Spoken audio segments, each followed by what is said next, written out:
Some women don't chase, and yet they are never forgotten. A single silence, a pause, a retreat into stillness. And the man who once felt untouchable suddenly trembles in the shadows of his own need. It is not her absence he fears, but what her absence awakens. Carl Jung knew the psyche projects unto the beloved what it cannot integrate within itself. And when she turns away, when she withholds the energy he once drank like water, he meets the face of his own shadow. Desire becomes obsession. Obsession becomes addiction.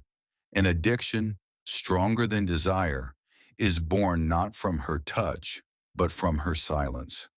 She is not every woman. She is the archetype, the one who does not chase. Her essence is not wrapped in performance, but in presence. She does not lower her worth to be chosen, for she already belongs to herself. In Jungian language, she is the individuated feminine, a woman who has met her own shadow, who has walked into the fire of rejection, betrayal, and longing, and returned whole. When such a woman withdraws, she is not playing a game. She is protecting the temple of her spirit. And it is precisely this refusal to beg for love that ignites the deepest hunger in the masculine psyche. For the man, her silence reflects something primal, the unattainable mother, the untouchable goddess, the echo of the anima he never fully embraced. Her retreat wounds his ego because it strips away the illusion of control. He believed she would orbit him forever. Now he realizes he was only ever a guest in her kingdom. He does not know why he checks his phone at midnight, why every unanswered message burns more than rejection itself. But beneath his behaviors lies the truth. Her silence has become a mirror. Carl Jung spoke of the shadow, the denied parts of the self. Her absence awakens his, the loneliness he tried to cover with conquest, the fragility he buried beneath pride, the longing he disguised as dominance. When she ignores him, it is not cruelty, it is revelation.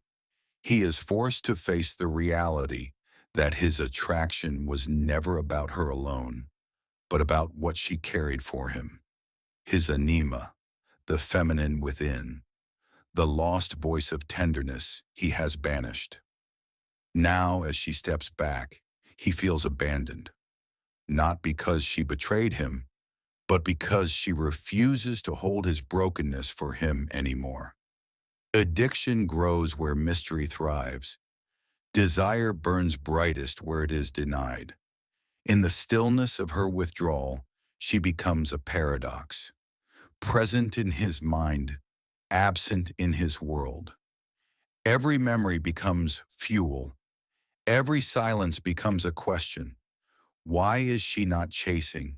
Why is she not desperate like the others? Here lies the inversion. The woman who gives too much is quickly forgotten. The woman who disappears becomes unforgettable.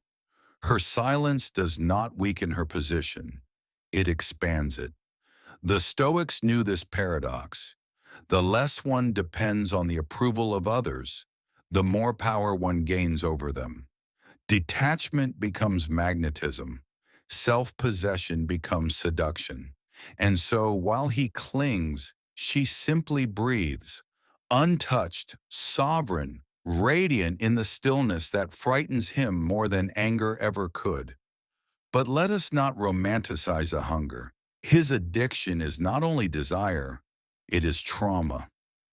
The ignored man relives the ancient wound, the child who was not seen, the boy who was not enough, the man who fears being discarded.